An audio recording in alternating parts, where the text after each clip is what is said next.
दोस्तों नमस्कार, ये है मार्गदर्शन फॉर सिविल सर्विसेज। मैं अनुराग चौधरी। दोस्तों, राजनीति विज्ञान के अध्यायवार अध्ययन के क्रम में आज की वीडियो में आप पढ़ेंगे उत्तर व्यवहारवाद यानी पोस्ट बिहेवियरलिज्म।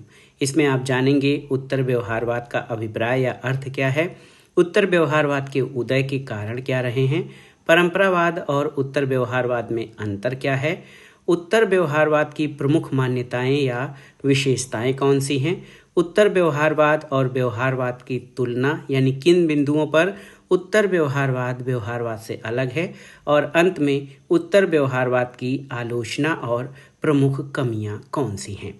तो आइए शुरू करते हैं आज का वीडियो। उत्तर व्यवहारवाद। दोस्तों, सितंबर 1969 में न्यूयॉर्क में अमेरिकन पॉलिटिकल साइंस एसोसिएशन की अध्यक्षता डेविड ईस्टन ने की थी और अपने भाषण में उन्होंने व्यवहारवाद की आलोचना की और उत्तर व्यवहारवाद यानी पोस्ट बिहेवियरलिज्म का प्रतिपादन किया। डेविड ईस्टन को उत्तर व्यवहारवाद का जनक माना जाता है और उत्तर व्यवहारवाद के द्वारा मूल्यों पर फिर से जोर दिया गया और इनके द्वारा मुख्य रूप से दो बातों पर विशेष बल दिया गया था। कौन कौन? कर्म और प्रासंगिकता। ईस्टन ने उत्तर व्यवहारवाद के कुल 7 लक्षण भी प्रतिपादित किए जिनको प्रासंगिकता के सिद्धांत कहा जाता है। इसमें मुख्य रूप से तकनीकी की तुलना में सार को प्राथमिकता, समस्याओं के विश्वसनीयता पर समाधान, कर्मनिष्ठ विज्ञान पर बल, व्यवसाय का राजनीतिकरण, बुद्धिजीवियों की भूमिका, मूल्यों की महत्वपूर्ण भूमिका और सामाजिक परिवर्तन पर विशेष बल दिया गया। अब आइए विस्तार में उत्तर व्यवहारवाद, अर्थ, परिभाषा, परंपरावाद और उत्तर व्यवहारवाद में अंतर, प्रमुख मान्यताएं और विशेषताओं के बारे में जानते हैं। डेविड ईस्टन ने कहा कि उत्तर व्यवहारवाद भविष्योन्मुखी है जो राजनीति विज्ञान को विकास की नई दिशा में बढ़ाना चाहता है और ये अतीत यानी व्यवहारवाद की उपलब्धियों को स्वीकार करते हुए उनमें कुछ नया जोड़ना चाहता है। तो ये डेविड ईस्टन का कथन है पॉलिटिकल साइंस एसोसिएशन में, जो उनके द्वारा दिया गया था। द्वितीय विश्व युद्ध के पश्चात राजनीति विज्ञान के परंपरागत दृष्टिकोण के रूप में जब व्यवहारवादी उपागम की स्थापना की गई तो इसे एक आंदोलन, एक तथ्यात्मक शैक्षणिक आंदोलन और एक नए राजनीति विज्ञान का नाम दिया गया था। किंतु व्यवहारवाद की स्थापना के लगभग 20 वर्षों के बाद ही स्वयं इसके अनेक समर्थकों ने ये अनुभव किया कि इसमें यानी व्यवहारवाद में अनेक आधारभूत कमियां हैं। इसका परिणाम ये हुआ कि व्यवहारवाद या बिहेवियरलिज्म के प्रति असंतोष का जन्म हुआ और अनेक पुराने व्यवहारवादियों ने व्यवहारवाद के स्थान पर उत्तर व्यवहारवाद की स्थापना की। तो उत्तर व्यवहारवाद की स्थापना में भी ढेर सारे विद्वान वही रहे जिन्होंने व्यवहारवाद की स्थापना में योगदान दिया था। 1960 के दशक की समाप्ति के पहले डेविड ईस्टन द्वारा, जो स्वयं व्यवहारवादी क्रांति के प्रमुख प्रतिपादकों में से एक थे, उन्होंने व्यवहारवादी स्थिति पर प्रबल आक्रमण किया और डेविड ईस्टन ने उत्तर व्यवहारवाद को व्यवहारवाद के प्रति एक प्रतिक्रिया के रूप में नहीं बल्कि मूल व्यवहारवादी आंदोलन में सार्थक सुधार के रूप में स्वीकार किया है। तो एक प्रकार से आप निष्कर्ष रूप में कह सकते हैं कि उत्तर व्यवहारवाद व्यवहारवाद की प्रतिक्रिया या उसका विरोधी नहीं है, बल्कि व्यवहारवादी आंदोलन में सार्थक सुधार के रूप में जो है इसका जो समर्थन करने वाले विद्वान हैं उनके द्वारा इसका प्रतिपादन किया गया। देखिए, उत्तर व्यवहारवाद का अर्थ क्या है या अभिप्राय क्या है। तो व्यवहारवादी राजनीतिक विश्लेषण में प्रामाणिक अध्ययन के दौर में प्रामाणिकता को प्रमाणित करने वाले आधारभूत तथ्य मूल्य को अध्ययन में उचित स्थान नहीं दिया गया था। व्यवहारवाद में मूल्यों को उचित स्थान नहीं दिया गया था। साथ ही साथ अनुसंधान की तकनीकी को अनुसंधान के उद्देश्य से अधिक महत्वपूर्ण बना दिया गया था और इसका परिणाम ये हुआ कि राजनीतिक विश्लेषण को वैज्ञानिकता का एक निश्चित स्तर प्राप्त हो गया, लेकिन उसके निष्कर्षों में औचित्यपूर्ण और वैध शाश्वतता का अभाव बना रहा। उत्तर व्यवहारवादी राजनीतिक विश्लेषण में मूल्यों को फिर से शामिल किया गया। ये सबसे महत्वपूर्ण बात है उत्तर व्यवहारवाद की। तो उत्तर व्यवहारवादी राजनीतिक विश्लेषण में मूल्यों यानी वैल्यूज को समाविष्ट कर उनको शामिल कर राजनीतिक अध्ययन को औचित्यपूर्णता और प्रासंगिकता प्रदान करने का पक्ष लिया गया और उत्तर व्यवहारवाद अपने विश्लेषण में वैज्ञानिकता के तत्व को शिथिल नहीं करना चाहता, बल्कि वह इसे और ज़्यादा विस्तृत करना चाहता है। इस तरह उत्तर व्यवहारवाद एक प्रकार की क्रांति है जिसने राजनीतिक प्रक्रिया के अध्ययन में एक नवीन समन्वयात्मक दृष्टिकोण को प्रस्तुत किया, जिसमें तथ्य यानी फैक्ट और मूल्य यानी वैल्यू दोनों को विवेक सम्मत समावेश किया गया है। डेविड स्टर्न ने क्या कहा? डेविड स्टर्न के शब्दों में उत्तर व्यवहारवादी क्रांति उस व्यवहारवाद का घोर विरोध करती है जिसके द्वारा राजनीति विज्ञान को प्राकृतिक विज्ञान की कठोर वैज्ञानिक शोध पद्धति का प्रयोग कर विशुद्ध विज्ञान का रूप देने का प्रयत्न किया गया। ये विरोध परंपरावादियों द्वारा किए गए इसी प्रकार के विरोध से अलग है। परंपरावादी वैज्ञानिक पद्धति का विरोध करते हैं क्योंकि वे प्रायः मनुष्य के व्यवहार में परीक्षण योग्य सामान्यीकरण को खोजने की संभावनाओं को ही अस्वीकार करते हैं। उनका मानना है कि मानवीय और सामाजिक व्यवहार विभिन्नताओं से भरा हुआ है, इसलिए उसका सामान्यीकरण नहीं हो सकता। लेकिन उत्तर व्यवहारवादी इस परंपरावादी तर्क से सहमत नहीं है। उनके अनुसार मानव और सामाजिक व्यवहार का वैज्ञानिक अध्ययन न केवल संभव है बल्कि आवश्यक और उचित भी है। व्यवहारवादी क्रांति से हम अपने विश्लेषण को सार्थकता नहीं दे पा रहे थे। अब देखिए, सार्थकता जो है नहीं मिल पा रही थी दे सकते, इसलिए हमें उत्तर व्यवहारवादी बनना होगा। ये उत्तर व्यवहारवादियों का तर्क है। उत्तर व्यवहार के वाद के समर्थकों का ये आग्रह है कि शोध यानी रिसर्च किसी भी पद्धति से किया जाए उसे प्रासंगिकता की कसौटी पर खरा उतरना चाहिए, और डेविड स्टर्न ने इसे प्रासंगिकता का सिद्धांत यानी थियरी ऑफ रिलेवेंस या प्रासंगिकता धर्म का नाम दिया है। प्रासंगिकता का अभाव व्यवहारवादी शोध के साथ साथ परंपरावादी शोध में भी संभव था, इसलिए उत्तर व्यवहारवाद उन व्यवहारवादी और परंपरावादी शोधों की आलोचना है जो प्रासंगिक नहीं है। वस्तुतः उत्तर व्यवहारवाद एक सुधार आंदोलन तथा नवीन दिशा संकेत है जिसके दो आधार हैं, एक तो कर्म यानी एक्शन और दूसरा प्रासंगिकता यानी रिलेवेंस। तो उत्तर व्यवहारवाद का एक सुधार आंदोलन, उत्तर व्यवहारवाद जो है एक सुधार आंदोलन और एक नवीन दिशा संकेत है जिसके दो आधार हैं, एक है एक्शन और दूसरा रिलेवेंस। ये समाज और राज व्यवस्था की तत्कालीन समस्याओं, संकटों और चुनौतियों का अध्ययन करने और उनके निदान ढूंढने की मांग करता है। इसका मूल उद्देश्य है सामाजिक शोध समाज की आवश्यकता के संदर्भ में प्रासंगिक और संगतपूर्ण होनी चाहिए, और उत्तर व्यवहारवाद राजनीति शास्त्रियों के मूल्य निरपेक्ष या तटस्थ भाव से अध्ययन करने के बजाय स्वयं उनको समाज और स्वयं व्यवस्था की रक्षार्थ आगे आने का आह्वान करता है। आइए जानते हैं उत्तर व्यवहारवादी क्रांति के उदय के प्रमुख कारण क्या क्या रहे हैं, यानी causes of the origin of post behaviour revolution. उत्तर व्यवहारवादी क्रांति की उत्पत्ति का मूल कारण व्यवहारवाद में अंतर्निहित कमियां और दोषों के विरुद्ध पैदा हुए तीव्र असंतोष को माना जाता है। तो याद रखिएगा, उत्तर व्यवहारवादी क्रांति का सबसे पहला कारण है इसके उदय का कि व्यवहारवाद में कुछ कमियां और दोष थीं, उनके विरुद्ध पैदा हुए प्रतिक्रिया के फलस्वरूप उत्तर व्यवहारवाद आया। व्यवहारवाद एक ओर अपने सैद्धांतिक लक्ष्यों और उद्देश्यों को प्राप्त करने में असमर्थ रहा और दूसरी ओर ये शुद्ध अनुसंधान करने में अत्यधिक डूबे रहने के कारण अपने युग की गंभीर समस्याओं के समाधान के बारे में कोई ठोस और निश्चित विचार देने में भी असफल रहा। स्वयं व्यवहारवादियों ने भी व्यवहारवादी दृष्टिकोण की अनुपयोगिता को स्वीकारा और इसमें सुधार की आवश्यकता को अनुभव किया, और डेविड स्टर्न ने कहा कि व्यवहारवाद के नाम पर निम्न स्तरीय और प्रायः पूर्ण अप्रासंगिक अनुसंधान पर बहुत अधिक समय नष्ट कर दिया गया है, इसलिए अब इसमें आधारभूत सुधार की आवश्यकता है, और इसी सुधार के फलस्वरूप उत्तर व्यवहारवाद का जन्म हुआ है। तो आप आइए जानते हैं उत्तर व्यवहारवादी क्रांति के उदय के प्रमुख कारण कौन कौन से रहे हैं। तो पहला तो कारण है व्यवहारवाद के विरुद्ध एक प्रतिक्रिया।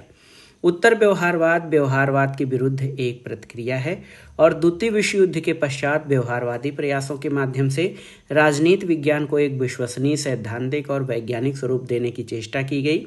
लेकिन इन सब के बावजूद आप देखिए, इन सब के बावजूद व्यवहारवादियों ने भी इन प्रयासों को अपूर्ण और अपर्याप्त माना। यानी ये व्यवहारवाद के विरुद्ध एक प्रतिक्रिया के फलस्वरूप तो उभरा ही, क्योंकि परंपरावादी ही नहीं बल्कि व्यवहारवादियों ने भी इन प्रयासों को या व्यवहारवाद के लिए जो प्रयास किए गए थे उनको अपर्याप्त माना था। दूसरा कारण ये है अध्ययन पद्धतियों से असहमति। तो ये भी माना गया कि सामाजिक विज्ञानों की अध्ययन पद्धतियों को प्राकृतिक विज्ञानों की तरह लागू करना घातक है, क्योंकि समाज और व्यक्ति परिवर्तनशील हैं, इसलिए उनका अध्ययन प्राकृतिक विज्ञानों की तरह या विशुद्ध विज्ञानों की तरह नहीं किया जा सकता। तीसरा है व्यवहारवादी शोध के प्रति असंतोष। तो उत्तर व्यवहारवाद एक तरह से व्यवहारवाद के प्रति असंतोष का ही परिणाम है। व्यवहारवादी जो है शोध में तथ्य और मूल्य विच्छिन्नता पर बल दिया गया, यानी व्यवहारवाद में तथ्यों और मूल्यों से अलगाव पर बल दिया गया, लेकिन और व्यवहारवाद में मूल्यों के अध्ययन को वैज्ञानिकता की दुर्बलता माना गया। तथ्य प्रधान अध्ययन को विज्ञान का पर्याय माना गया, लेकिन उत्तर व्यवहारवादियों का मानना है कि तथ्य और मूल्य दोनों ही व्यक्ति के संदर्भ में प्रासंगिक हैं। देखिए, उत्तर व्यवहारवाद में क्या माना गया कि तथ्य और मूल्य दोनों ही व्यक्ति के संदर्भ में प्रासंगिक हैं, इसलिए इसमें भेद या अंतर करना उचित नहीं है। राजनीति विज्ञान को सही अर्थों में राजनीतिक और वैज्ञानिक दोनों ही रूपों में जीवंत होना चाहिए, इसलिए मूल्यों को नकारा नहीं जा सकता। ये उत्तर व्यवहारवाद के उदय का एक बहुत ही महत्वपूर्ण कारण है। चौथा है विश्व मानवता के प्रति दायित्वों की उपेक्षा। तो व्यवहारवादी क्रांति के साथ ही समाज, राज्य व्यवस्था और विश्व अनेक संकटों और समस्याओं से घिर गए। आणविक युद्ध का भय, अमेरिका में काले गोरे का भेद, तानाशाही शासन की बढ़ती हुई संभावनाएं, वियतनाम में अघोषित युद्ध और जनसंख्या विस्फोट आदि ऐसी ही समस्याएं थीं। लेकिन राजनीति को विशुद्ध विज्ञान बनाने की आकांक्षा में व्यवहारवादियों का ये कहना था कि उस शोध और अनुसंधान की क्या उपयोगिता हो सकती है जिसने समाज और राज्य व्यवस्था के इन तीव्र रोगों, संकटों और समस्याओं के निदान की ओर ध्यान नहीं दिया। ये भी एक कारण रहा है उत्तर व्यवहारवाद के उदय होने का। देखिए, उत्तर व्यवहारवाद का अर्थ आपने जान लिया कि इसमें तथ्यों के साथ साथ मूल्यों के अध्ययन पर भी जोर दिया गया है, और इसकी मुख्य विशेषता एक्शन एंड रिलेवेंस यानी क्रिया और प्रासंगिकता है। लेकिन परंपरावाद और उत्तर व्यवहारवाद में कुछ अंतर हैं, इनको समझना जरूरी है। राजनीति विज्ञान के परंपरागत दृष्टिकोण और उत्तर व्यवहारवाद में मूलभूत अंतर है। हालांकि दोनों ही अवधारणाएं व्यवहारवाद का विरोध करती हैं, लेकिन उनके विरोध के कारण भिन्न भिन्न हैं। इन दोनों के अंतर को स्पष्ट करेंगे हम लोग। पहला तो ये है कि विकास की विभिन्न अवधारणाओं में अंतर। परंपरागत दृष्टिकोण 19वीं सदी तक राजनीति विज्ञान के विकास को प्रकट करता है। ये राजनीति विज्ञान के शास्त्रीय यानी क्लासिकल पक्ष का प्रतिनिधित्व करता है, जबकि उत्तर व्यवहारवाद राजनीति विज्ञान के वर्तमान समय के विकास को प्रकट करता है। ये राजनीति विज्ञान का कार्य विज्ञान यानी एक्शन साइंस के रूप में जो है महत्व देता है, एक्शन साइंस का प्रतिनिधित्व करता है। दूसरा है परंपरागतता या परंपरावाद और उत्तर व्यवहारवाद में अंतर, विरोध की प्रकृति में अंतर। परंपरागत दृष्टिकोण व्यवहारवाद द्वारा अपनाई जाने वाली परिष्कृत अध्ययन तकनीकों का विरोध करता है, लेकिन उत्तर व्यवहारवाद इन तकनीकों को अपनाना उचित मानता है। उत्तर व्यवहारवाद व्यवहारवाद द्वारा तथ्यों का महत्व देकर मूल्यों की उपेक्षा करने का विरोध करता है, और उत्तर व्यवहारवाद किसी भी अध्ययन में मूल्य और तत्व दोनों को ही महत्व देता है। तीसरा अंतर अध्ययन के दृष्टिकोण के आधार पर है। परंपरागत दृष्टिकोण राजनीति विज्ञान का अध्ययन मूल्यात्मक दृष्टिकोण से करता है, जबकि उत्तर व्यवहारवाद राजनीति विज्ञान के अध्ययन में मूल्यात्मक दृष्टिकोण के साथ ही यथार्थवादी दृष्टिकोण को भी अपनाता है। चौथा अंतर विचारधारा की दृष्टि से है। तो परंपरागत दृष्टिकोण उत्तर व्यवहारवादी लोकतांत्रिक विचारधारा के अलावा समग्रतावादी और अनुभववादी विचारधाराओं को भी स्वीकार करता है, किंतु उत्तर व्यवहारवाद केवल उदारवादी लोकतांत्रिक विचारधाराओं को ही मान्यता देता है।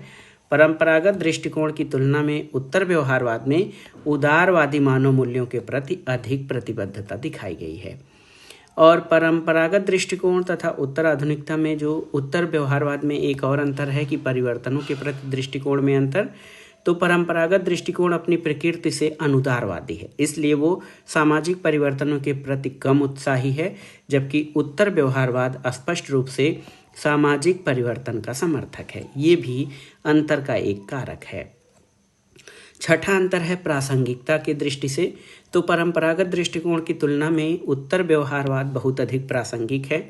परंपरागत दृष्टिकोण हमारे युग की सामाजिक राजनीतिक समस्याओं के समाधान के प्रति न तो प्रतिबद्ध है, न ही इन समस्याओं के समाधान में समर्थी है, लेकिन उत्तर व्यवहारवाद इन समस्याओं के समाधान के प्रति अपनी प्रतिबद्धता को स्वीकार करता है और इस दृष्टि से राजनीति विज्ञान में शोध की प्रासंगिकता और कार्यनिष्ठता पर बल देता है। तो इन विवेचनाओं से ये स्पष्ट है कि परंपरावाद और उत्तर व्यवहारवाद में बहुत अधिक या मूलभूत अंतर हैं। परंपरावाद राजनीति विज्ञान की यथास्थिति से संतुष्ट है, लेकिन उत्तर व्यवहारवाद राजनीति विज्ञान के गत्यात्मकता और निरंतर विकास में विश्वास रखता है। संक्षेप में ये कहा जा सकता है, परंपरावाद अपनी प्रकृति से भूतोन्मुखी है, जबकि उत्तर व्यवहारवाद अपनी प्रकृति से भविष्योन्मुखी है। तो ये जो हैं ये कुछ महत्वपूर्ण अंतर हैं परंपरावाद और उत्तर व्यवहारवाद में। देखिए, अब आइए जानते हैं उत्तर व्यवहारवाद की आधारभूत मान्यताएं या प्रमुख विशेषताएं कौन कौन सी हैं उत्तर व्यवहारवाद की। इसके बाद हम उत्तर व्यवहारवाद और व्यवहारवाद की तुलना भी जानेंगे। तो सबसे पहले उत्तर व्यवहारवाद की आधारभूत मान्यताएं या विशेषताएं क्या हैं उसको जानते हैं। तो देखिए, डेविड स्टर्न के अनुसार उत्तर व्यवहारवाद के दो प्रमुख लक्षण हैं। एक है सार्थकता या प्रासंगिकता किसकी? शोध की, यानी रिसर्च की प्रासंगिकता, जिसको रिलेवेंस कहा गया है, और दूसरा क्रियानिष्ठता या कर्म, जिसको कि एक्शन कहा गया है। तो डेविड स्टर्न ने उत्तर व्यवहारवाद की दो प्रमुख विशेषताएं मानी हैं, relevance and action. David stern ने उत्तर व्यवहारवाद की 7 मान्यताओं या विशेषताओं का उल्लेख किया है, जिनको कि क्रेडो ऑफ रेलेवेंस या प्रासंगिकता के सिद्धांत कहा जाता है। सबसे पहला जो ये है, सबसे पहली विशेषता है डेविड स्टर्न के अनुसार उत्तर व्यवहारवाद की, ये प्रविधि से पूर्व सार। उत्तर व्यवहारवादियों के अनुसार व्यवहारवादी सार वस्तु की तुलना में तकनीक को प्रधानता देते थे। उत्तर व्यवहारवादियों का मानना है कि सार वस्तु यानी तथ्य और तकनीक दोनों ही साथ साथ प्रयोग किए जाने चाहिए। तथ्य की उपेक्षा करके व्यवहारवादी प्रायः तकनीक के पीछे भागते रहे हैं, लेकिन उत्तर व्यवहारवादियों के अनुसार किसी भी अनुसंधान के लिए परिष्कृत उपकरणों का विकास करना उपयोगी है, लेकिन उससे भी अधिक महत्वपूर्ण बात ये उद्देश्य हैं जिसके लिए इन उपकरणों का प्रयोग में लाया जा रहा है। उत्तर व्यवहारवादियों के अनुसार व्यवहारवादियों को चाहिए कि वे महत्वपूर्ण समसामयिक सामाजिक समस्याएं या सार वस्तु के साथ प्रयोजनात्मक रूप से अपने शोध कार्य की प्रासंगिकता स्थापित करें, और यदि ऐसा करने में उनकी तकनीक बाधक है तो भले ही तकनीक छोड़ें पर प्रासंगिकता न छोड़ें। ये डेविड स्टर्न के अनुसार उत्तर व्यवहारवाद की 7 प्रमुख विशेषताओं की पहली विशेषता थी कि प्रासंगिकता को छोड़ना जरूरी नहीं है। दूसरा है सामाजिक परिवर्तन पर बल। तो उत्तर व्यवहारवादियों के विचार में व्यवहारवादी अनायास ही परिवर्तन विरोधी या रूढ़िवादी हो जाते हैं। व्यवहारवादी तथ्यों के वर्णन और विश्लेषण तक ही अपने को सीमित रखते हैं। उन तथ्यों के व्यापक संदर्भ को और उनकी सामाजिक प्राथमिकता को समझने की आवश्यकता पर ध्यान नहीं देते। लेकिन उत्तर व्यवहारवाद व्यापक मूल्यों के संदर्भ में परिवर्तन का समर्थन करता है। तो इस तरह से उत्तर व्यवहारवादी सामाजिक परिवर्तन में सक्रिय भूमिका निभाना चाहते हैं। वे इस दृष्टि से तथ्यों की विस्तृत सामाजिक संदर्भ में व्याख्या करना चाहते हैं ताकि अनुदारवाद का विरोध संभव हो और उदारवादी मूल्यों के अनुसार सामाजिक परिवर्तन की गति को तेज किया जा सके। तीसरा जो विशेषता है समस्याओं के विश्वसनीय निदान की आवश्यकता। तो उत्तर व्यवहारवादियों के अनुसार राजनीति विज्ञान की पूर्णता इस बात में नहीं है कि उसका मात्र वैज्ञानिकीकरण कर दिया जाए या उसे विशुद्ध विज्ञान की श्रेणी में ला दिया जाए, बल्कि उसका पूर्ण विकास और उसकी सार्थकता इस तथ्य में निहित है कि वो समकालीन विश्व की राजनीतिक सामाजिक समस्याओं और संकटों के हल में यथासंभव सहयोग दे। ये जो है बहुत ही महत्वपूर्ण है और आप जान लीजिए कि इसके लिए ज़रूरी है कि वो सामाजिक असंतोष, दबाव, तनाव, संघर्ष, सामाजिक विघटन और इनके पीछे सक्रिय आकांक्षाओं और भावनाओं को समझने का प्रयास करें और इन समस्याओं का समाधान ढूंढने में सहयोग दें। उत्तर व्यवहारवादियों के अनुसार हमारा युग अनेक विश्वव्यापी समस्याओं से पीड़ित है, जैसे आणविक युद्ध का भय, शस्त्रों की दौड़, होड़, बढ़ती जनसंख्या, गरीबी, प्रदूषण, अंतर्राष्ट्रीय आतंकवाद, सामाजिक विघटन। और ये जो है राजनीति विज्ञान का ये दायित्व है कि वो इन समसामयिक समस्याओं से मानव समाज की रक्षा में अपना सक्रिय योगदान दे। चौथा विशेषता है मूल्यों की महत्वपूर्ण भूमिका। तो उत्तर व्यवहारवादी मानते हैं कि मानव समाज के लिए केवल उसी ज्ञान का महत्व है जो मूल्यों पर आधारित है। मूल्यों की दृष्टि से विज्ञान न तो कभी तटस्थ रहा है न हो सकता है। इसलिए ज्ञानार्जन के संदर्भ में मूल्य को पूर्व कथन के रूप में स्वीकारा जाना चाहिए। यदि ज्ञानार्जन में मूल्यों की उपेक्षा की जाती है तो ऐसे अर्जित ज्ञान का प्रयोग मानव समाज के हितों के विरुद्ध किए जाने की संभावना बनी रहती है। तो उत्तर व्यवहारवादी मूल्यों को महत्व देते हैं। व्यवहारवादियों द्वारा जो मूल्य निरपेक्ष ज्ञान था उसकी अवधारणा को मानव विरोधी मानकर उसका विरोध किया गया। और उत्तर व्यवहारवाद का मान्यता है कि सामाजिक विज्ञानों का उद्देश्य एक श्रेष्ठ मानव समाज की कल्पना है, इसलिए उन्हें तो मूल्य सापेक्ष ज्ञान ही अर्जित करना चाहिए। पांचवा है बुद्धिजीवियों की भूमिका, एक बहुत ही महत्वपूर्ण विशेषता है। तो उत्तर व्यवहारवादियों के अनुसार राजनीतिक वैज्ञानिकों के साथ बुद्धिजीवियों की भी विशिष्ट भूमिका होना चाहिए। उनका ये बौद्धिक दायित्व है कि वे उदारवादी मानव मूल्यों की रक्षा के प्रति पूर्ण प्रतिबद्ध हों ताकि मानव सभ्यता और इसकी उपलब्धियों की रक्षा हो सके।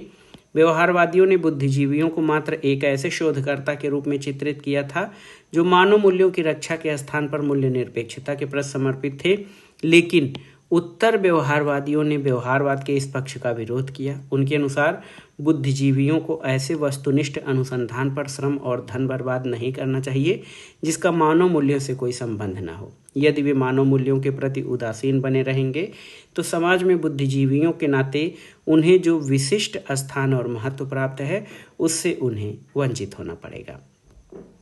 छठा है कर्मनिष्ठ विज्ञान।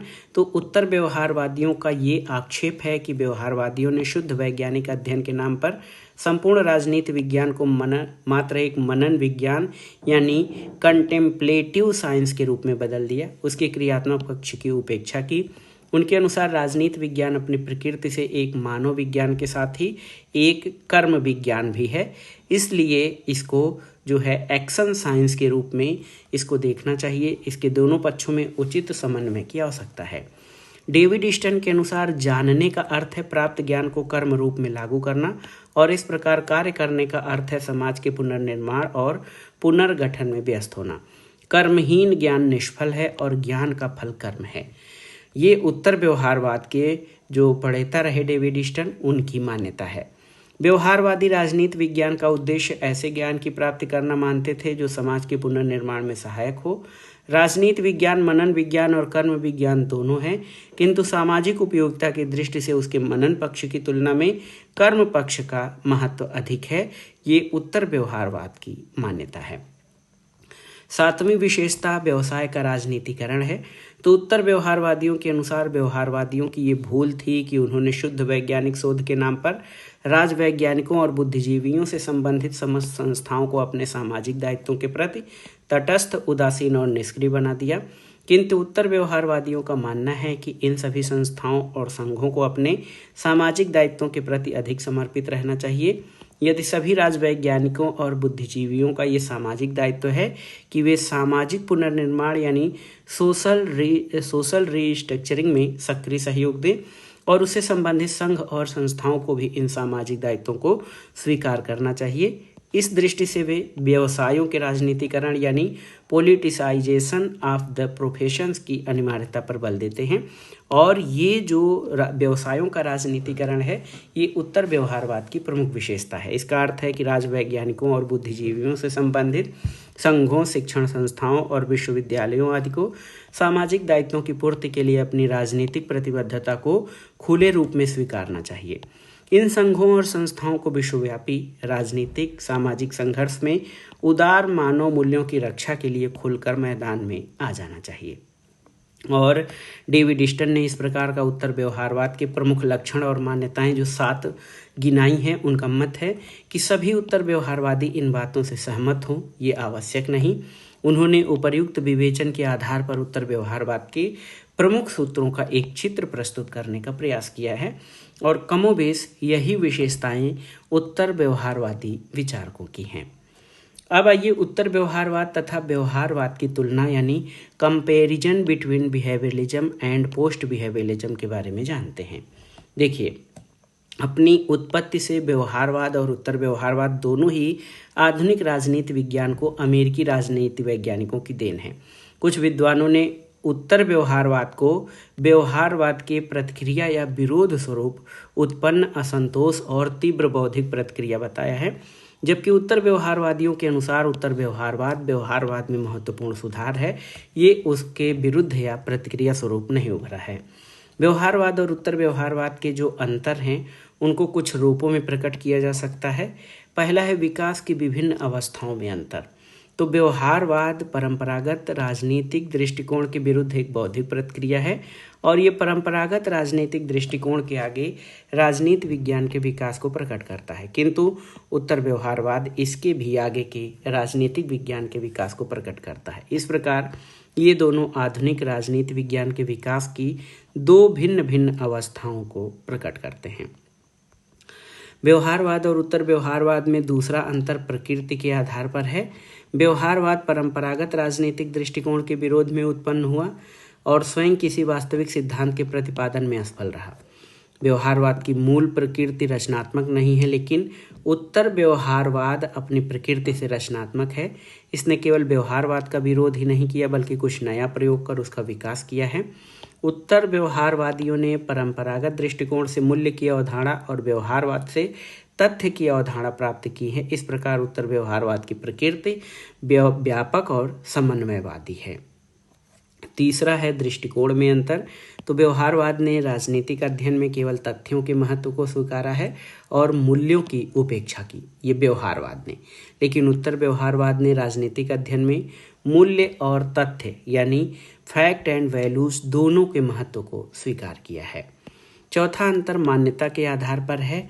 तो व्यवहारवाद ने राजनीति विज्ञान और प्राकृतिक विज्ञान में आधारभूत समानता स्वीकारी है और राजनीति का विज्ञान विकसित करने की असफल कोशिश की, किंतु उत्तर व्यवहारवादी राजनीति विज्ञान को प्राकृतिक विज्ञान के समान नहीं मानते। उन्होंने राजनीति विज्ञान को एक सामाजिक विज्ञान के रूप में मान्यता दी है। पांचवा महत्वपूर्ण अंतर प्रासंगिकता का अंतर है। व्यवहारवाद अपने युग के संदर्भ में अप्रासंगिकता के दोष को धारण किए हुए है, जबकि उत्तर व्यवहारवाद से इस संदर्भ में प्रासंगिकता के गुण से संपन्न है। और डेविड ईस्टन के अनुसार उत्तर व्यवहारवाद प्रासंगिकता के सिद्धांत को मानता है, जबकि व्यवहारवाद ने इसकी उपेक्षा की है। तो ये 5 बहुत ही महत्वपूर्ण अंतर व्यवहारवाद और उत्तर व्यवहारवाद के हैं। अब आइए लास्ट में जानते हैं उत्तर व्यवहारवाद की आलोचना किन आधारों पर की जाती है। दोस्तों, उत्तर व्यवहारवाद ने परंपरागत राजनीतिक दृष्टिकोण और व्यवहारवादी दृष्टिकोण है उनके दोषों को दूर करके राजनीति विज्ञान को एक विज्ञान का नया रूप दिया है। फिर भी अनेक आधारों पर इसकी आलोचना की जाती है। पहली आलोचना अंतर विरोध के आधार पर की जाती है। उत्तर व्यवहारवादियों ने अपने अध्ययन में मूल्य और तथ्य दोनों को महत्वपूर्ण माना है, किंतु इसके कारण उत्तर व्यवहारवाद में अंतर विरोध भी पैदा हुए, क्योंकि उत्तर व्यवहारवादी राजनीति विज्ञान के अध्ययन को एक साथ ही मूल्य प्रधान आदर्शवादी व्यक्तिनिष्ठ के साथ ही मूल्य निरपेक्ष यथार्थवादी और वस्तुनिष्ठ भी बनाना चाहते हैं, जबकि ये संभव नहीं है। तो पहली आलोचना उत्तर व्यवहारवाद की इस आधार पर की जाती है कि इसमें अंतर विरोध विद्यमान है। दूसरा जो आलोचना का बिंदु है कि ये अवैज्ञानिक दृष्टिकोण है। उत्तर व्यवहारवादी तकनीक से पहले सार को महत्व देते हैं। इसका अर्थ ये हुआ कि वे पहले शोध का उद्देश्य तय करते हैं, फिर इस उद्देश्य की पुष्टि के लिए तकनीक का प्रयोग करते हैं। तो इस तरह से उनका अध्ययन पूर्वाग्रह या प्रिजुडिस से ग्रसित होता है। इसको वैज्ञानिक नहीं कहा जा सकता, इसलिए अवैज्ञानिक दृष्टिकोण कहकर इसकी आलोचना की जाती है।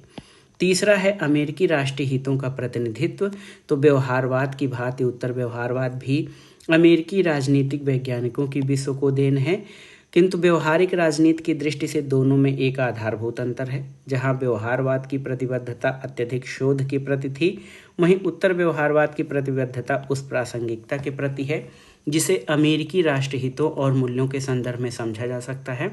और साथ ही साथ जो पोस्ट बिहेवियरलिस्ट थे। उन्होंने व्यवसायों के राजनीतिकरण की आवश्यकता पर बल दिया। ये विश्व स्तर पर अमेरिका के राष्ट्रीय हितों के प्रति प्रतिबद्धता का आह्वान है। चौथा आलोचना का बिंदु है मात्र उदारवादी मूल्यों का प्रतिनिधित्व। तो उत्तर व्यवहारवाद ने मानव मूल्यों की रक्षा पर बल दिया है। वास्तव में ये मूल्य केवल उदारवादी राजनीतिक सामाजिक विचारधारा से संबंधित मूल्य हैं।